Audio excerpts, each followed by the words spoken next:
बिस्मिल्लाहिर्रहमानिर्रहीम। आप देख रहे हैं आज़ाद डिजिटल और मैं हूं अहमद वड़ाइच। नाज़रीन, कल बानी पीटीआई की जो बहन है उनकी जेल में उनके साथ मुलाकात हो गई है और इसके साथ ही जितनी भी फेक न्यूज़ थी और जो अफवाह साज फैक्ट्रियाँ थी वो अपने आप समझ लें कि वो दम तोड़ गई हैं। और उसके साथ ही उन्होंने जो उनकी मुलाकात हुई है उसमें वो सारी जो शारंगेज़ी थी, जो बयानात थे, वो समझ लें कि उनका मुंह बंद हो गया। लेकिन इसके साथ बात ये कि इंतशार फैलाना और झूठी खबरें जो है उनको फैला देना, शारंगेज़ बयानात देना और रियासत के अंदर एक अपनी रियासत बनाने की कोशिश करना, सूबाई कार्ड खेलना और लोगों के जज्बात को उभारना, साजिश करना, प्रोपेगेंडा करना और 9 मई जैसे वाक़यात को फिर से दोहराने की कोशिश करना, ये सारी जो चीज़ें हैं वो इस जमात का तुरा इम्तियाज़ है, इनके माथे का झूमर है।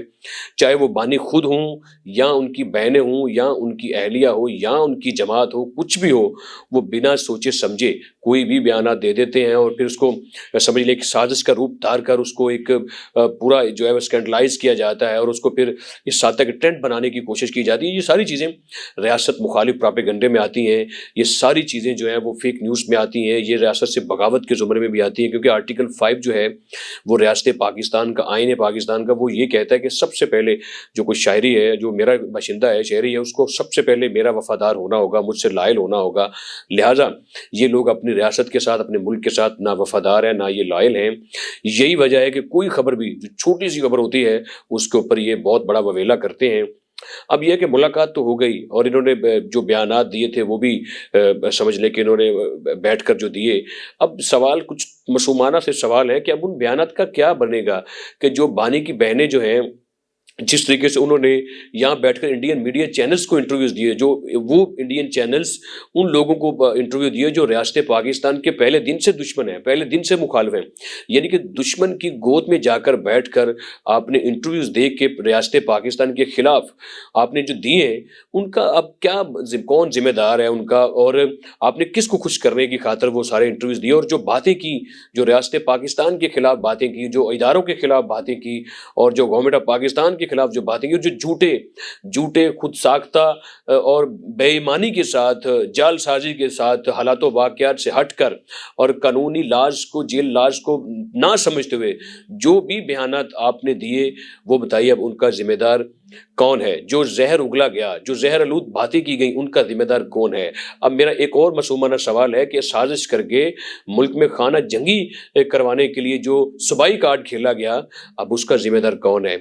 क्या जितने इल्जामात जो आपने कहा कि बानी की जो हमारा भाई है उनकी तबीयत बिल्कुल ठीक है, यानी कि उनके मुतालिक उनकी सेहत को लेकर जिस तरीके से वावेला किया गया और जिस तरीके से पूरी दुनिया को जालसाजी के जरिए से यानी कि बताया जाता रहा, उसका अब कौन जिम्मेदार है? भारतीय मीडिया पर बैठकर जो इल्जामात लगाए जाते रहे, जिस तरीके से पाकिस्तान की कौम को तकसीम किया गया, जिस तरीके से आग लगाने की बातें हुई, जिस तरीके से खाना जंगी करवाने की बातें हुई, जिस तरीके से सूबाई कार्ड खेलने की बातें हुई हैं, अब इन सारी बातों का कौन जिम्मेदार है?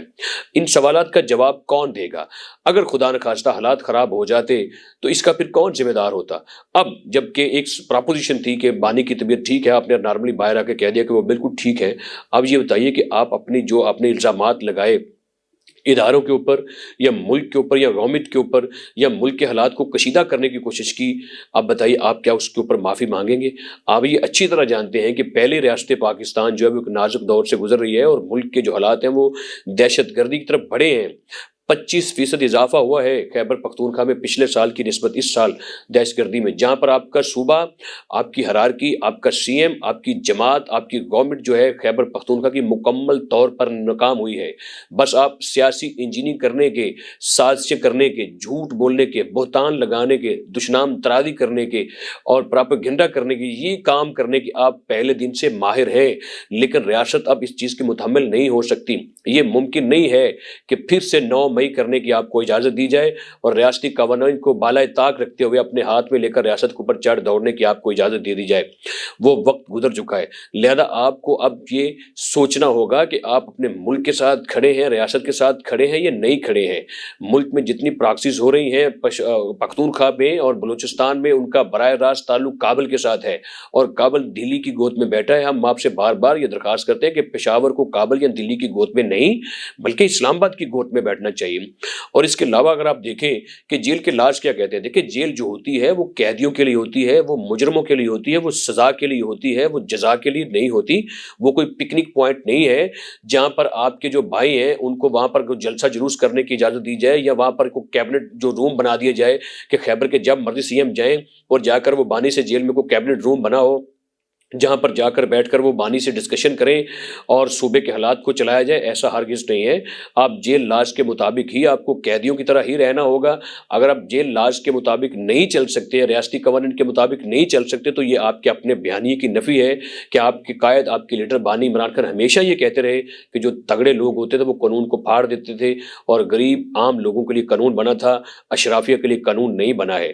تو لہذا قانون سب کے لیے برابر ہے۔ عمران خان صاحب کو بھی قانون کو فالو کرنا چاہیے، آپ کو بھی قانون کو فالو کرنا چاہیے۔ جیل لاز کا جو کسٹوڈین ہے جیل کا، وہ سپرنٹینڈنٹ جیل ہے۔ حالات، واقعات اور معمولات کو دیکھ کر ہی ملاقات کروائی جا سکتی ہے۔ یہ نہیں ہو سکتا کہ یعنی کہ حالات خراب ہوں اور سپرنٹینڈنٹ جیل جو ہے وہ آپ کی ملاقات کروائیں۔ اس کے باوجود جو ایک کلاس کا قیدی ہوتا ہے اس کو ہفتے میں ایک دن ملاقات کی اجازت ہے۔ یہ نہیں ہو سکتا کہ جیل میں بیٹھا جو قیدی ہے وہ کہے کہ سوموار کو میں اپنی بہنوں سے ملوں گا، منگل کو جو میں اپنے وکلا سے ملوں گا، بدھ کو جو ہے وہ میں سی ایم سے ملوں گا، جمعرات کو میں اپنی لیڈرشپ سے ملوں گا۔ یہ پورا ہفتہ جو ہے وہ نہ یہ کوئی پکنک پوائنٹ یا کوئی آپ کے سمجھ لیں کوئی تفریح گاہ یا سیرگاہ نہیں ہے جہاں پر آپ کی ڈیلی بیسس کے اوپر ملاقاتیں ہوں گی۔ ہفتے میں ایک دن ملاقات ہے، وہ ایسے ہی ملاقات ہو سکتی ہے جیسے جیل لاز کہتے ہیں۔ اور اگر آپ سیکشن 265 دیکھیں جو جیل لاز کا ہے تو اس میں تو یہاں تک لکھا ہے کہ کوئی قیدی جو وہاں پر جیل میں قید ہوگا وہ کسی قسم کی سیاست نہیں کر سکتا ہے۔ وہ بولنے کی حد سے دور کی بات، وہ لکھ کر سیاسی خط بھی لکھ کر جیل کے باہر نہیں بھیج سکتا ہے۔ لیکن بانی کے تو سینکڑوں ٹویٹ کو 500 کے قریب ٹویٹ اب تک چل چکے ہیں ان 2 سالوں میں، اور بے شمار سیاسی بیانات، اور بے شمار یعنی کہ وہ بیٹھ کر جیل میں سیاست کرتے رہے ہیں۔ تو ان کو تو آج تک کھلی چھٹی ہے، ان کو مطلب پوری سہولت جو ہے وہ فراہم کی جا رہی ہے جیل کے اندر بیٹھ کر۔ لہذا انہیں بھی جو جیل کے لاز ان کو فالو کرنا پڑے گا۔ اگر وہ سیاسی یعنی کہ اگر وہ سیاسی خط لکھیں یا سیاسی تقاریر کریں یا سیاسی بیانات دیں، سیاسی ملاقات کریں، تو جیل لاز کے مطابق ان کی ملاقاتوں پر پابندی لگ سکتی ہے۔ لہذا یہ اب آپ نے سوچنا ہے اور آپ نے دیکھنا ہے کہ یہ ملک کا ایک آئین ہے، اس ملک کا ایک قانون ہے، اس ملک کا ضابطہ ہے، اور جہاں پر دیگر قیدی رہ رہے ہیں ان کے جیسے ہی آپ بھی قیدی ہیں، آپ بھی ایک عام شہری ہیں، اور آپ کے ساتھ وہی ٹریٹ کیا جانا چاہیے جو عام قیدیوں کے ساتھ ہوتا ہے۔ ورنہ تو یہ ہوگا ہر قیدی اٹھ کر کہے گا کہ مجھے بھی ہفتے میں 7 دن ملاقات کی اجازت دی جائے۔ ایسا نہیں ہو سکتا ہے۔ تو مجھے بڑی امید ہے کہ آپ کے جو بھائی ہیں اور بانی کی بہنیں جو ہیں وہ پورا قانون کو فالو کریں گی، اور باہر آ کر وہ جیل سے ملاقات کے بعد جس طرح انہوں نے چھوٹی دی ہے کہ ہم کوئی سیاسی پریس کانفرنس بھی نہیں کیا کریں گی، تو اس میں بڑی امید نظر آتی ہے کہ آپ ضرور لاز کو فالو کریں گے۔ اگر لاز کو فالو نہیں کریں گے پھر ریاست تو فالو کروانا جانتی ہے نا۔